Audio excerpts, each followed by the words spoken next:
Hello friends, मैं नेहा आपका स्वागत करती हूँ आज की मेरी वीडियो में। तो आज हम बहुत ही इजी तरीके से सर्कुलर प्लाज़ो की कटिंग और स्टिचिंग सीखेंगे। तो ये फैब्रिक मेरे पास क्रेप फैब्रिक है। ये लगभग मेरे पास 4.5 मीटर है, पर मुझे सिर्फ इसमें जो प्लाज़ो बनाना है वो हम लगभग 2.5 मीटर ही फैब्रिक यूज़ करेंगे। चलिए मैं दिखाती हूँ आपको कैसे ही कटिंग करनी है। तो ये मैंने फैब्रिक को ऐसे ट्रायंगल शेप में बिछा लिया है। इसकी ओपन वाली साइड मैं अपनी साइड रखूँगी। तो आप देख सकते हैं ये 4 लेयर्स में है। इसको हमने ट्रायंगल में बिछा लिया है। अब सबसे पहले हमें इसमें 2 नाप की ज़रूरत पड़ेगी, वो है हिप का साइज़ और इसकी लेंथ।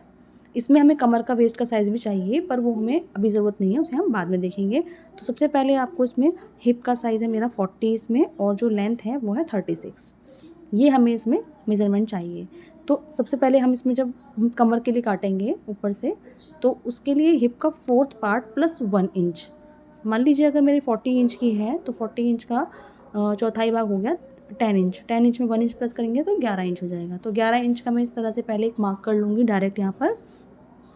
उसके बाद ऊपर कॉर्नर पे से लेकर इंची टेप को रखते हुए, और जितना हमारा फर्स्ट वाले मार्क पे नाप आ रहा था उसी नाप से हमें इस तरह से गोलाई पे निशान लगाते हुए जाना है, ताकि हमारा ये शेप एकदम से गोल आ जाए, स्ट्रेट नहीं आएगा।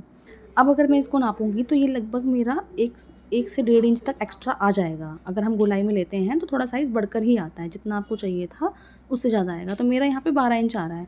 मुझे 11 या 11.5 तक ही इसकी कमर रखनी है। आप 1 से 1.5 इंच तक का ही इसमें एक्स्ट्रा लेके चलेंगे अगर, तो उसमें अच्छी फिटिंग आएगी। आपको ज़्यादा लूज़ लेना है तो आप 2 इंच तक प्लस कर सकते हैं।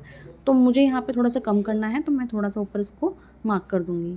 तो ये मेरा लगभग अब 11 या 11.5 इंच तक आ जाएगा। तो इस तरह से मैं मार्क करके ऊपर वाले मार्क पे कटिंग करूँगी। इसके बाद मुझे इसकी लेंथ लेनी है। तो लेंथ के लिए जितनी भी हमारी तैयार लेंथ थी, पहले हम उसके लिए मार्क कर लेंगे। इसमें मैं फ़ोल्ड करूँगी नीचे से। आप अगर पिको कराएँगे इसमें, तो पिको के लिए कोई भी मार्जिन एक्स्ट्रा लेने की ज़रूरत नहीं है, ½ इंच का। तो मैं इसमें मोड़ूँगी, सिलाई लगाऊँगी, तो उसके लिए मैं ½ इंच एक्स्ट्रा ले लूँगी।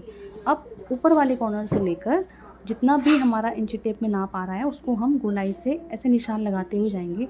तो इससे आपका जो अम्ब्रेला है वो बिल्कुल एक जैसा बनेगा, मतलब ऊपर नीचे नहीं होगा, कहीं से छोटा या कहीं से ऊँचा नहीं जाएगा। तो मैं इस तरह से पूरा राउंड पे निशान लगा लूँगी। तो इंची टेप को आपको बिल्कुल उसी कॉर्नर पे रखना है और इस तरह से निशान लगाते हुए जाना है।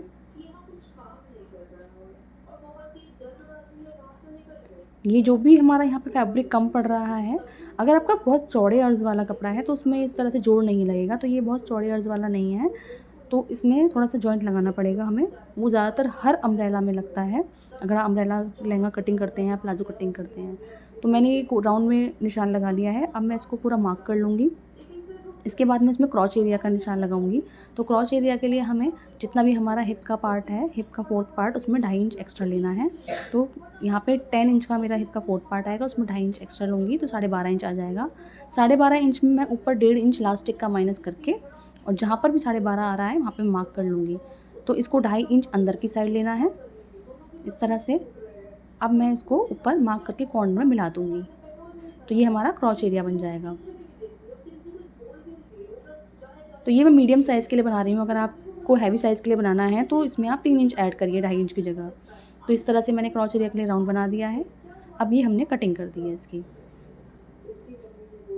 अब अब हमें इसके जो हमने नीचे यहाँ पर ये जो जॉइंट आएगा उसके लिए फैब्रिक कट करना है। तो इसके लिए हम जो भी फैब्रिक बच रहा है आपके पास साइड से, उस फैब्रिक को ऐसे स्ट्रेट रख के, आप जिस तरह से चाहें उस तरह से एडजस्ट करके बना सकते हैं। मैं इस तरह से नीचे कपड़ा रखा हुआ है मैंने, और मैं नाप के उसमें जो स्टिचिंग का मार्जिन है वो स्टिचिंग का मार्जिन उसके ऊपर दबा दूँगी फैब्रिक को, और इस तरह से निशान लगा के इसमें हम ये जॉइंट वाला फैब्रिक भी काट लेंगे।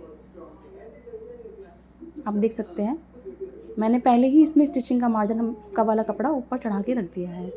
तो ये मैंने इसके ये वाले जॉइंट वाले पार्ट भी कट कर लिए। अब इसके लिए ऊपर जो बेल्ट हम लगाएंगे, जहाँ पे हम इलास्टिक लगाएंगे, उस बेल्ट के लिए फैब्रिक कट करना है। तो आप चाहे आपके पास फैब्रिक बच रहा हो तो आप बिल्कुल सीधा कपड़ा ले सकते हैं। तो मैं इसी के ऊपर वाले कपड़े में जो हमने कटिंग की थी कमर की, वो ऊपर से जो कपड़ा बच गया था उसी में से मैं इसकी बेल्ट काट दूँगी। तो जॉइंट लगाने पड़ेंगे इसमें बस मेरे को। आप चाहें तो सीधी पट्टी काट सकते हैं। यहाँ पर मेरी जो लास्टिक है वो 1.5 इंच की लास्टिक मैं लगाऊंगी इसमें। तो मैंने उसी के हिसाब से इसमें 1.5 इंच और प्लस इसमें 1 इंच मार्जिन सिलाई करने के लिए वो एक्स्ट्रा करके मैंने पट्टी कटिंग कर ली है। तो मैं यहाँ पर इस तरह से ये 2 पट्टियाँ हैं, इनको जॉइंट कर दूँगी, और मैं इसमें और फैब्रिक काट लूँगी इसी के बराबर का, इस तरह से। ये मैंने पट्टियाँ काट ली हैं। इसको मैं जॉइंट लगा के उसमें इलास्टिक लगा दूँगी। तो अब हम इसकी स्टिचिंग करेंगे। तो स्टिचिंग के लिए हमें पहले मैंने ये जोड़ लगाया था, इसमें नीचे से ये जोड़ पहले ही लगा लिया है, ये आप देख सकते हैं। फिर इसके बाद हमको इसका जो क्रॉच एरिया है उसकी स्टिचिंग लगानी है। तो पहले कपड़े को खोल के मैं दिखा देती हूँ आपको इस तरह से। तो ये हमारा क्रॉच एरिया है, बस हमें इन पे सिलाई लगानी है। इसकी स्टिचिंग बहुत ही ईजी है, बहुत जल्दी ये सिल भी जाता है। ये देखिए इस तरह से मैंने क्रॉच एरिया दोनों स्टिच कर लिए हैं। अब हम इसे खोलेंगे तो ये इस तरह से कुछ दिखेगा। अब इसके बाद हमें इसके बीच में सिलाई लगानी है, मतलब दोनों ही लेग्स को जोड़ना है। इस तरह से मैंने इस पर स्टिचिंग लगा ली है। अब हम इसमें ऊपर पहले बेल्ट लगाएंगे। तो बेल्ट के लिए मैंने जितनी भी पट्टियाँ काटी थी ऊपर, पहले मैं इसको जॉइंट कर लूँगी और उसके बाद हम इसमें इलास्टिक लगाएंगे। तो मैं दिखाती हूँ आपको मैंने किस तरह लगाया है इसे। तो ये मैंने पट्टियाँ ले ली हैं, इसको पहले मैं स्टिच लगा लूँगी। सारी ही पट्टियों को हम जोड़ लेंगे। तो फ्रेंड्स, अगर आपको मेरी वीडियो अच्छी लग रही है तो मेरी वीडियो को ज़रूर लाइक करें, शेयर सब्सक्राइब करें, ताकि मुझे आगे भी बहुत मोटिवेशन मिले आगे वीडियो बनाने के लिए। अगर आप वीडियो देखते हैं तो प्लीज़ सब्सक्राइब ज़रूर करें, मेरी रिक्वेस्ट है।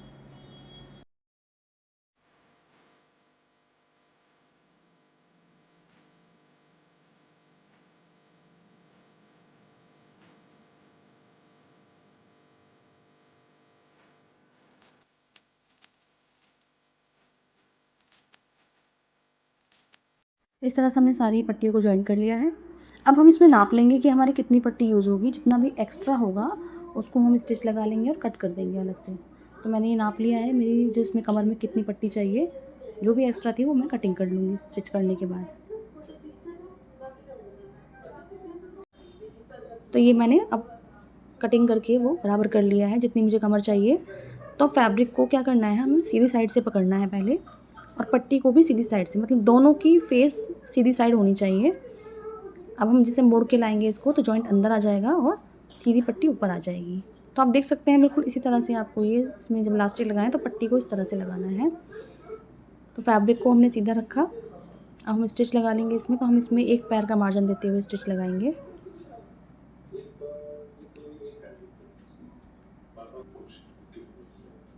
तो ये हमने स्टिच लगा ली है, इसको हम पूरा ही जॉइंट कर लेंगे।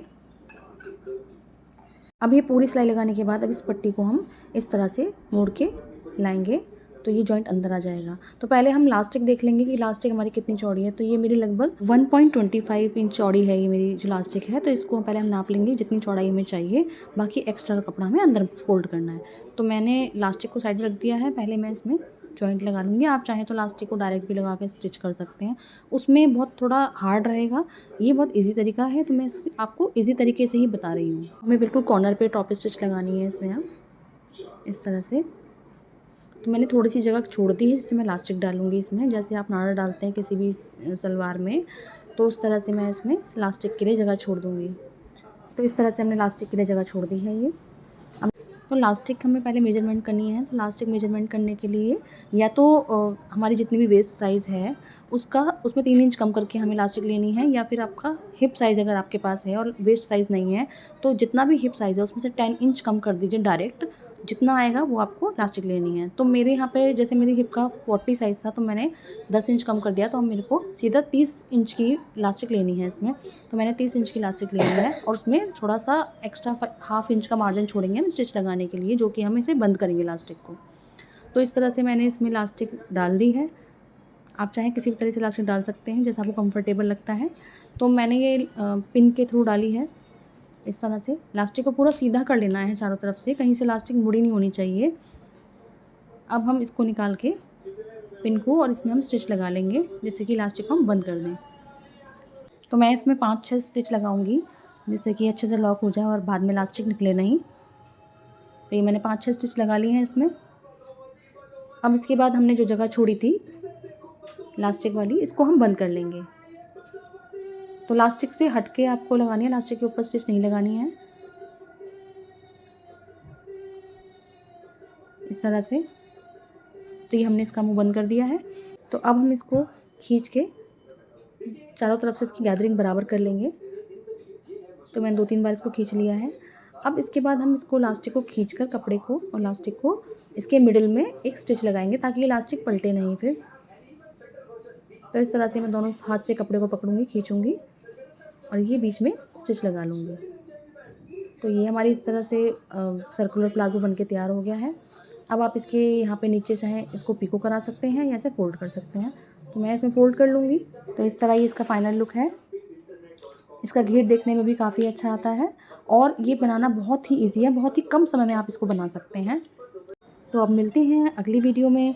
जब तक के लिए thanks for watching my video. Bye bye.